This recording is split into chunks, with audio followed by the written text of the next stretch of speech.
आप सभी का YouTube चैनल में स्वागत है। साथियों, आज की वीडियो हम बात करेंगे सरदार भगत सिंह, शहीद सरदार भगत सिंह।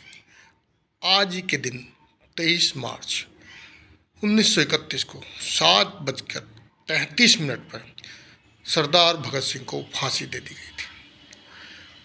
आपको एक छोटी सी कहानी में सरदार भगत सिंह के बारे में बताऊंगा। एक बुक है मैं भगत सिंह बोल रहा हूँ, जिसके लेखक हैं राजशेखर व्यास। पहले मैं आपको कहानी सुनाने से पहले सरदार भगत सिंह के बारे में थोड़ा सा बता देता हूँ। वैसे तो आपको जानकारी है, हमारे देश के राष्ट्र भक्त, सर्वोच्च बलिदान, 23 साल की उम्र में देश को लिए बलिदान हो गए थे। सरदार भगत सिंह का जन्म 27 सितंबर 1907 को बंगा, एक पाकिस्तान में जगह है, वहाँ पर हुआ था। और सरदार भगत सिंह 1920 में राष्ट्रीय आंदोलन में कूद पड़े थे। उसका कारण था कि जो 1919 में अमृतसर में जलियांवाला हत्याकांड हुआ था, उसके बाद 1920 में भारतीय राष्ट्रीय आंदोलन से जुड़ गए और 23 मार्च 1931 को 23 साल की उम्र में उनको फांसी दे दी गई।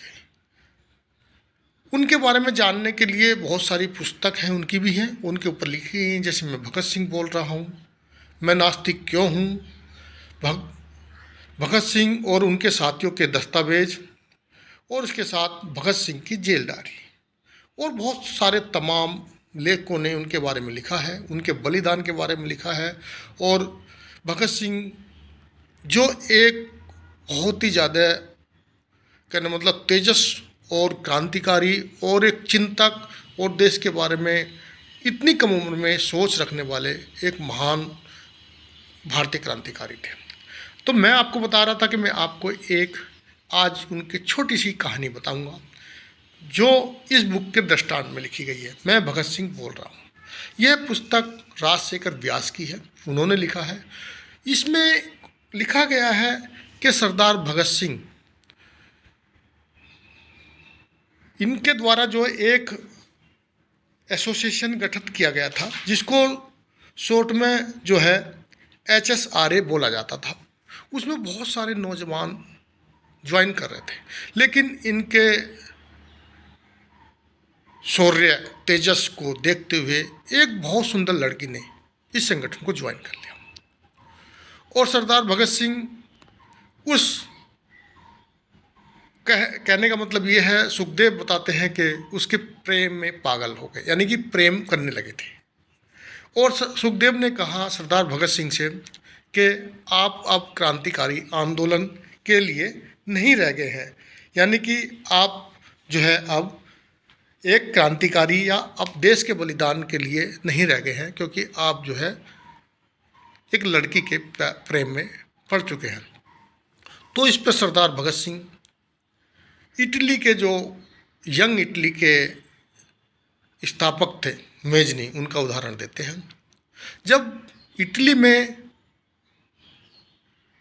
मेजनी द्वारा यंग इटली की स्थापना की गई थी, तो उसके बाद क्या हुआ, वहाँ पर उनके बहुत सारे दोस्तों को मार दिया गया, ढूंढ ढूंढ के मार दिया गया। अब इसके कारण जो है वो बहुत उदास हो गए थे, क्योंकि उसका वह है मानते थे कि इसका दोषी मैं हूँ, क्योंकि मैंने यंग इटली संस्था एसोसिएशन, जो भी यंग इटली एक गठित की थी, उसके कारण लोगों को, हमारे साथियों को मारा गया। और वह इतने दुखी हो चुके थे कि वे आत्महत्या करने वाले थे।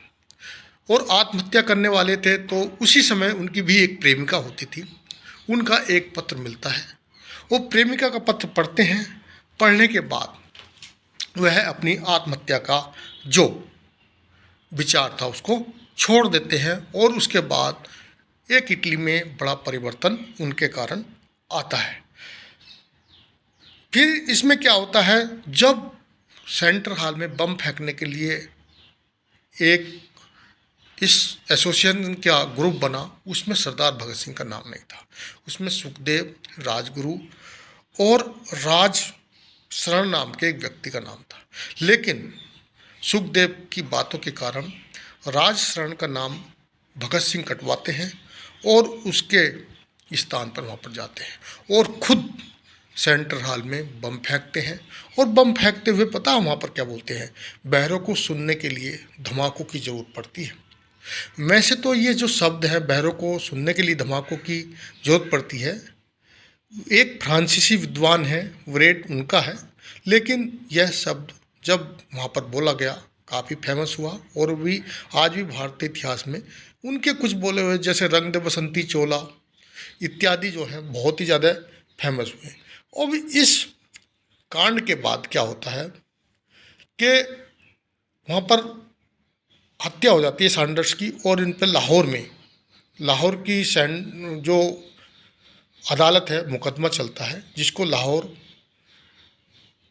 की अदालत में मुकदमा चलने के बाद इनको दोषी करार दिया जाता है। और उसका एक कारण ये होता है, इसमें जय गोपाल नाम का एक व्यक्ति रेकी करता है और जय गोपाल होता है वह बहुत कम उम्र का था, लेकिन वह उनके सामने टूट जाता है और सरकारी गवाह बन जाता है। जैसे ही मान लिया वह सरकारी गवाह बनता है तो फिर इनको दोषी करार होने के बाद अदालत द्वारा 24 मार्च 1931 को फांसी की सज़ा का दिन तय होता है।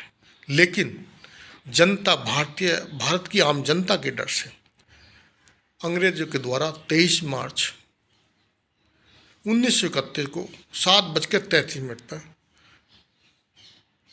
भगत सिंह, सुखदेव, राजगुरु को फांसी दे दी जाती है। यानी कि एक हमारे बहुत बड़े क्रांतिकारी देश के लिए शहीद हो जाते हैं। तो आज के वीडियो में ज़्यादा नहीं, मैं इतना ही, लेकिन एक छोटी सी कहानी मैंने पढ़ी थी, आपको बताने की कोशिश करी। दोस्तों कहानी अच्छी लगी तो वीडियो को लाइक करें, दोस्तों को शेयर करें, चैनल को सब्सक्राइब। थैंक यू, धन्यवाद।